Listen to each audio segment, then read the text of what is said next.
Hello everyone, नमस्कार। आज के चैप्टर में हम पढ़ेंगे भारत की समुद्री सीमाएं एवं खाड़ियाँ और चैनल। इन सभी का अध्ययन हम इस वीडियो में हम कवर करेंगे,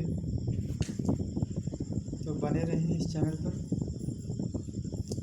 एक एक कॉन्सेप्ट को क्लियर करते हुए इस थ्योरी पार्ट को कवर करेंगे। तो यहाँ पर देखेंगे कि भारत की समुद्री सीमाएं, जिस प्रकार भारत में स्थलीय सीमा की भारत को अधिकार है, उसी प्रकार समुद्री क्षेत्र में देखा जाए या फिर खाड़ियों में देखा जाए उतना ही अधिकार है।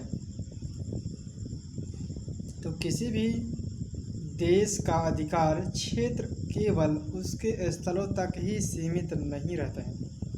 किसी भी देश का अधिकार क्षेत्र केवल उसके स्थलों तक ही सीमित नहीं रहता है, बल्कि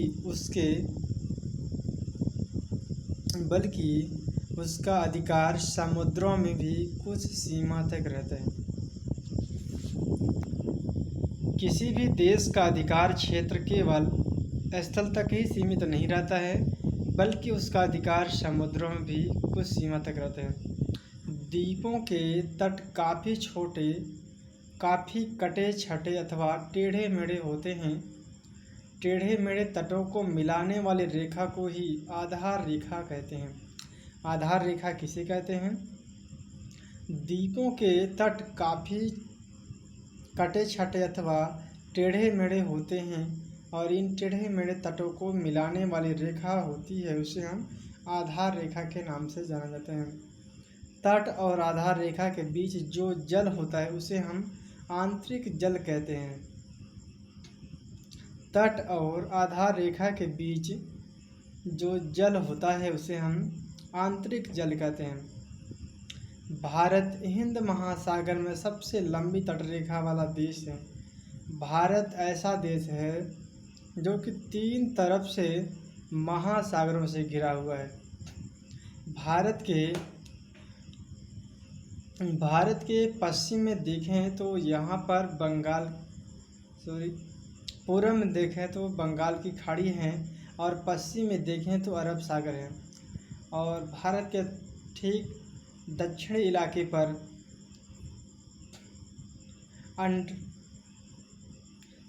इलाके पर अंडमान निकोबार द्वीप, यहीं पर सबसे नीचे दक्षिणी इलाके में तमिलनाडु के सबसे नीचे पॉइंट पर हिंद महासागर है। इन तीनों तटों को मिलाने वाले इस महासागर में सबसे लंबी तटरेखा वाला देश भारत को माना जाता है, जो कि विश्व के सभी देशों को समुद्रों में अधिकार देने के लिए अर्थात उनकी समुद्री सीमाएं निर्धारित करने के लिए 1982 में एक संयुक्त राष्ट्र संघ के सदस्यों के बीच एक समझौता होता है। चलिए हम सिंपल भाषा में समझते हैं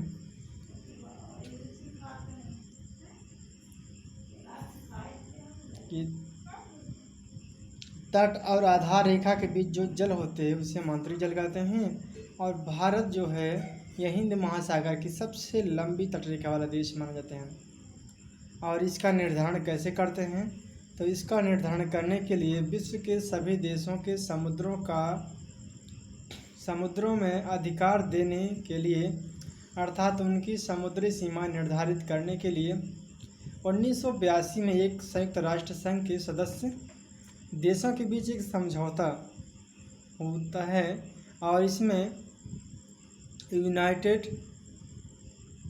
nation Convention on the law of seas, इसमें कहा जाता है कि आधार पर भारत की समुद्री सीमा 3 प्रकार से बताई गई है कि भारत अपने अधिकार क्षेत्र का किस प्रकार अधिकार करेगा और दूसरे देश इस समुद्री स्थल पर कैसे अधिकार करेंगे। तो यहाँ पर 3 क्षेत्रों में बांटा गया है कि प्रादेशिक समुद्री सीमा, जिसे हम टेरिटोरियल सीज प्रादेशिक समुद्री सीमा के नाम से जाना जाता है। दूसरा है अवांछित मंडल, जिसे कंटिजेशन जोन। तीसरा है अनन्य आर्थिक क्षेत्र जिसे एक्सक्लूसिव इकोनॉमिक्स जोन। पहला पॉइंट है प्रादेशिक समुद्री सीमा। इसमें कहा गया है कि आधार रेखा से समुद्र में 12 समुद्री मील तक प्रादेशिक समुद्री सीमा है, परंतु समुद्र में प्रादेशिक समुद्री सीमा 12 नॉटिकल मील तक भारत का संपूर्ण अधिकार माना जाएगा। प्रादेशिक समुद्री सीमा में आधार रेखा जिसे भारत का स्थलीय क्षेत्र से लेकर के समुद्र के 12 नॉटिकल मील तक भारत का संपूर्ण अधिकार क्षेत्र माना जाएगा। 1 नॉटिकल मील अथवा समुद्री मील इसे माना जाता है 1.8 मील होती है। दूसरा है अवंचित मंडल या संलग्न क्षेत्र। इसमें है कि आधार रेखा से समुद्र में 24 समुद्री मील तक अवंचित मंडल सीमा है। अवंचित मंडल में भारत को 3 प्रकार के अधिकार दिए गए हैं।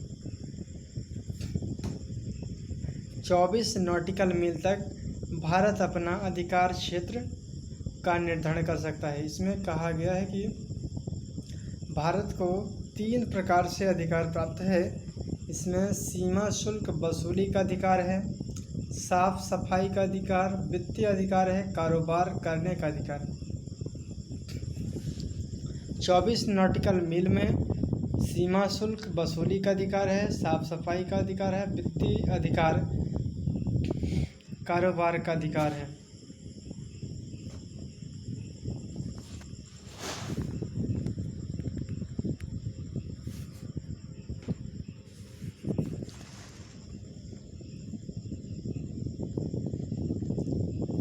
तीसरा है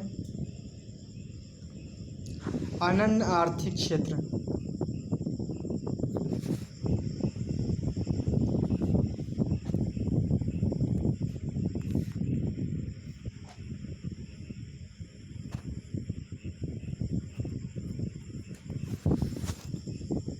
अनन्य आर्थिक क्षेत्र में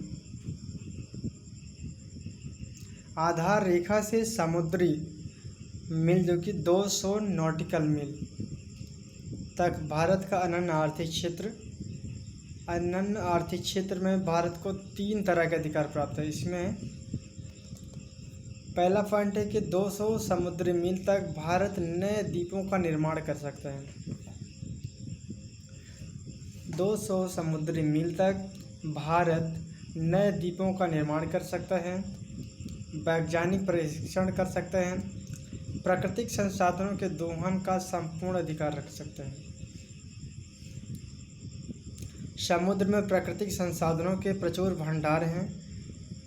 आधार रेखा से 200 समुद्री मील तक अर्थात अनन्य आर्थिक क्षेत्र में भारत को प्राकृतिक संसाधनों के दोहन का संपूर्ण अधिकार प्राप्त है। उदाहरण के लिए Mumbai high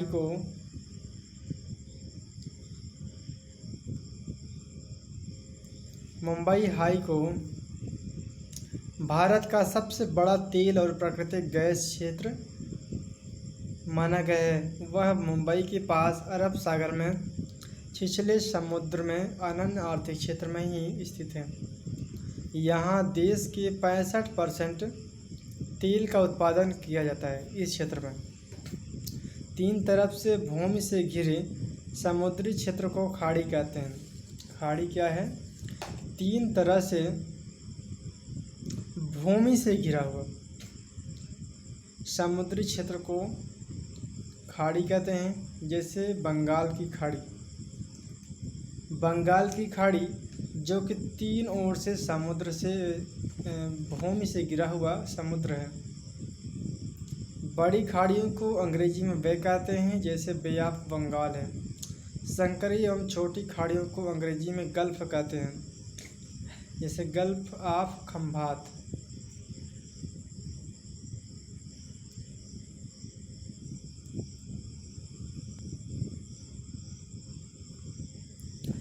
gulf of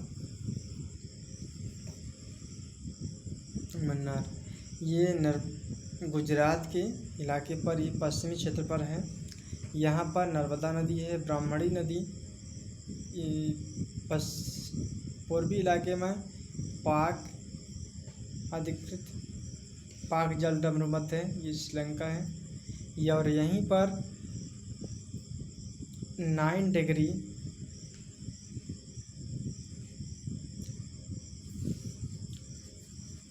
channel है और 8 डिग्री चैनल है। 10 डिग्री चैनल जो कि अंडमान निकोबार द्वीप समूह में है और यहीं पर एक कोको द्वीप स्थित है।